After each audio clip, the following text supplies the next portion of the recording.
Drake just flipped the internet upside down with what fans are already calling his wildest meltdown ever. During a late-night live stream, the Toronto superstar went off, ranting about betrayal, fake friends, and the non-stop pressure of holding the crown. He swore the industry has been plotting against him for years, blaming critics, especially Kendrick Lamar, for twisting the story to make him look weak in his most emotional moment yet. Drake shouted out that he's been the one lifting everybody up, only to become the main target they want to see crumble. "I put everybody on, and now I'm the one they want to see fall," he declared. While some loyal fans felt his pain, a huge wave of people online dragged him for playing the victim yet again, saying he refuses to own up to his losses. And just when people thought the drama would cool off, it got even messier. Kendrick wasted no time firing back on stage. With a sly grin, he told the crowd, "Kings don't cry when the kingdom gets tested." That one line blew up instantly, with fans crowning it the perfect clapback to Drake's meltdown.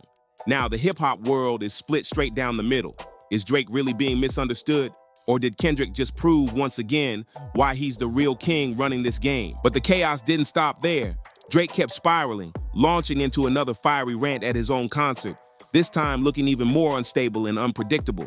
His whole image has flipped overnight, shifting from the family man vibe he once pushed to full-blown confrontational tirades that feel like pure disarray. And the craziest part? His loyal followers are riding the wave right along with him, turning every breakdown into a bigger spectacle as his tour unravels in real time. People are starting to wonder how Drake keeps getting away with this.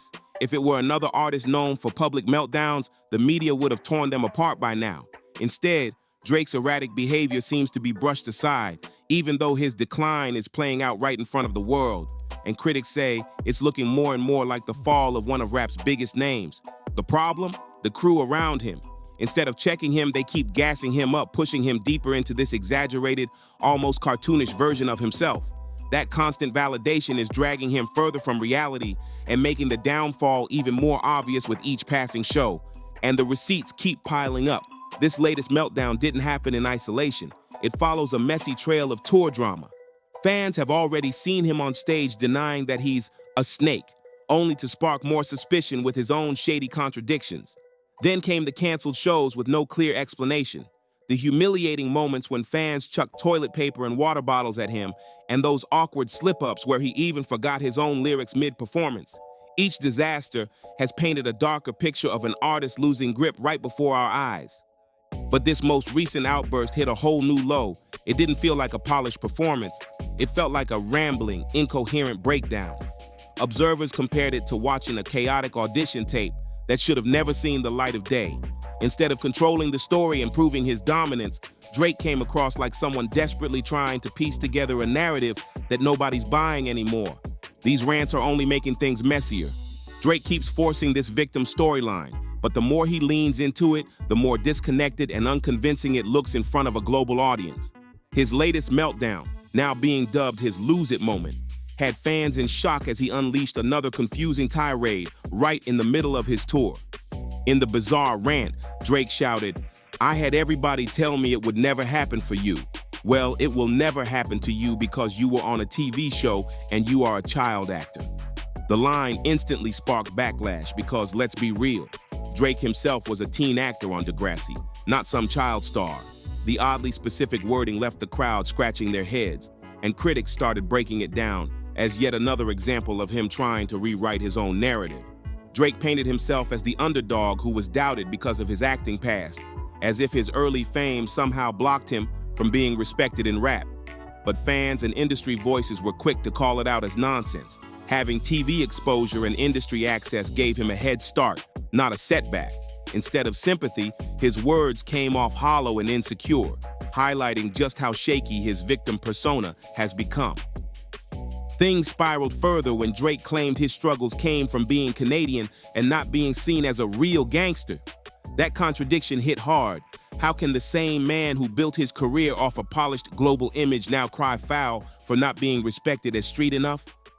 The whole rant sounded more like denial than truth, and many felt he was exposing his own detachment from the reality of his rise. What might have saved him was the fact the entire meltdown didn't make it online. Only a leaked snippet from a fan circulated. That left everyone speculating the unreleased parts might have been even more damaging. Still, Even that short clip was enough to mark a new low in his public unraveling, a moment where Drake's performance blurred into what felt less like music and more like him rewriting history live on stage. Drake keeps trying to paint himself as the guy who fought against impossible odds to break into the music game, but the truth tells a different story. Instead of delivering concerts filled with his massive catalog of hits, his shows keep turning into long, drawn-out speeches that scream immaturity and desperation more than artistry. Fans are getting therapy sessions when they paid for a rap concert.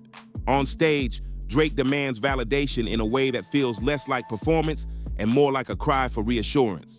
The spotlight shifts from his music to uncomfortable displays of insecurity, leaving the crowd watching a man break down instead of celebrating a superstar at his peak. And the contrast with his peers makes it even worse. Kendrick Lamar and Tyler, the creators, step on stage with polished shows, powerful gratitude for their fans, and albums that reflect deep self-awareness. Mr. Morale and Call Me If You Get Lost had people praising their artistry worldwide. Meanwhile, Drake mocks that very self-exploration, only to spiral into the same insecurities he laughs at. It's become a pattern that's hard to ignore. He yells at fans for validation, begs the crowd to sing his lyrics for him, and then slips into rants that echo the meltdowns of other high-profile stars who couldn't handle the weight of their own fame. Instead of the polished world's biggest rapper image, fans are seeing a man unravel in real time. This tour no longer feels like just a run of concerts. It's a cycle of chaos. Each night carries two guarantees, some sloppy karaoke moments and another inevitable breakdown. The audience isn't just buying tickets for music anymore. They're showing up wondering how messy the next show will get. Looking at Drake's latest rant up close, it's clear he's just saying anything at this point, stringing together random statements that barely make sense but still grab attention. What takes this beyond just weird stage antics is how it's shaping culture, because fans keep cheering him on like every meltdown is some hidden gospel. If people saw these outbursts as comedy or just Drake being eccentric, they might have been laughed off and forgotten. But his die-hard supporters frame every rant as proof of some deeper truth, tying it all to his ongoing feuds and even that Not Like Us lawsuit. In their eyes, it's not Drake losing control, it's Drake exposing conspiracies, hidden agendas, and secret setups against him. And here's the wild part.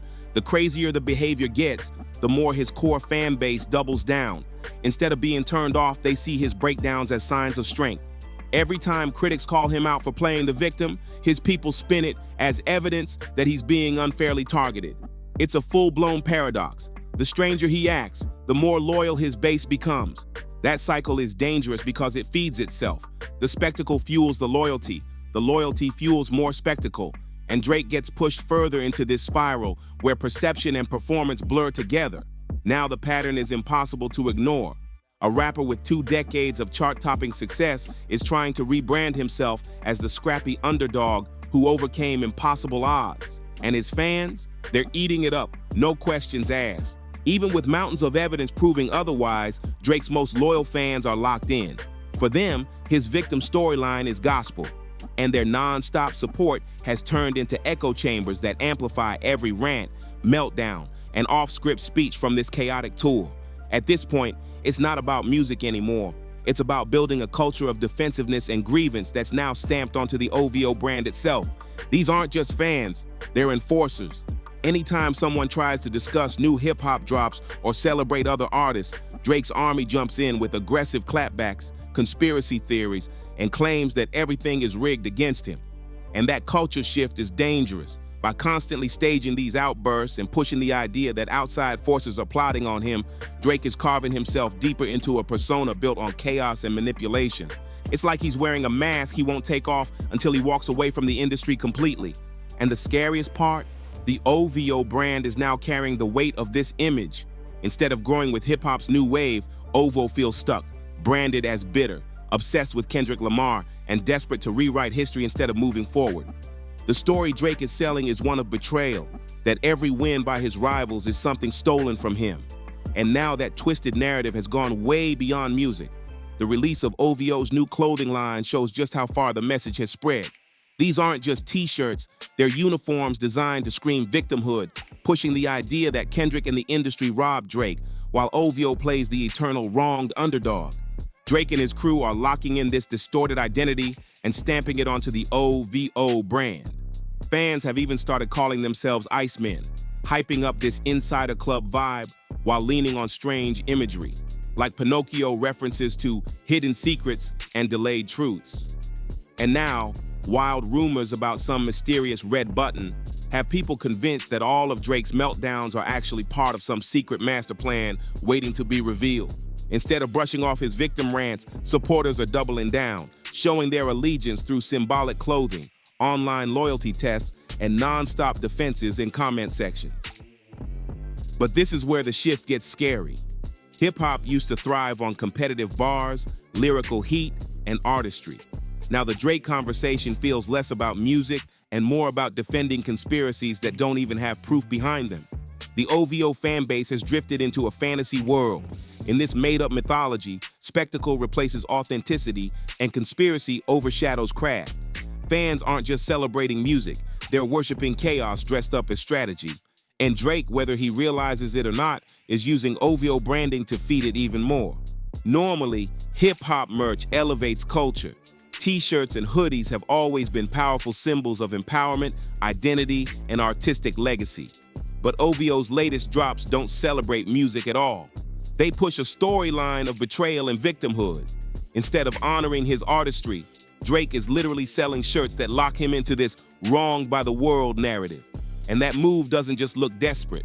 It chips away at his credibility and damages the legacy he once built as one of rap's most dominant figures. While artists like Kendrick Lamar and Tyler, the creator, fuse branding with artistry and originality, Drake's latest moves feel reactionary, more about building walls than breaking boundaries. Instead of celebrating milestones, OVO's clothing now screams loyalty to wild conspiracies, turning fans into members of an alternate reality built on denial and resistance. This shift changes how the world sees Drake. He's no longer just a rapper. He's become an orchestrator of messy narratives that blur the line between performance and propaganda. And that's creating a cultural divide. On one side, fans locked into fantasy-driven loyalty, and on the other, listeners demanding real artistry and truth. His meltdowns, strange rants, and victim-focused merchandise keep cementing him as one of the most polarizing figures in all of hip-hop. Instead of stepping into the role of leader or innovator, Drake's energy looks more like a plea for sympathy, spinning stories that feel completely detached from reality. By gathering a base of fans willing to echo his claims, he risks building a culture that drags hip-hop away from creativity and deeper into delusion. And that's the danger. This transformation distances him from authenticity and ties his entire brand to controversy instead of greatness. The question is, are we watching the permanent downfall of one of rap's biggest stars? Or is this just another chaotic phase that Drake will eventually shake off? Now it's over to you. What do you think about Drake's actions and their impact on today's hip-hop culture? Drop your thoughts in the comments, smash that like button, share this with your people, and hit subscribe so you don't miss the next breakdown. More major shifts are coming, and trust me, you won't want to miss what's next.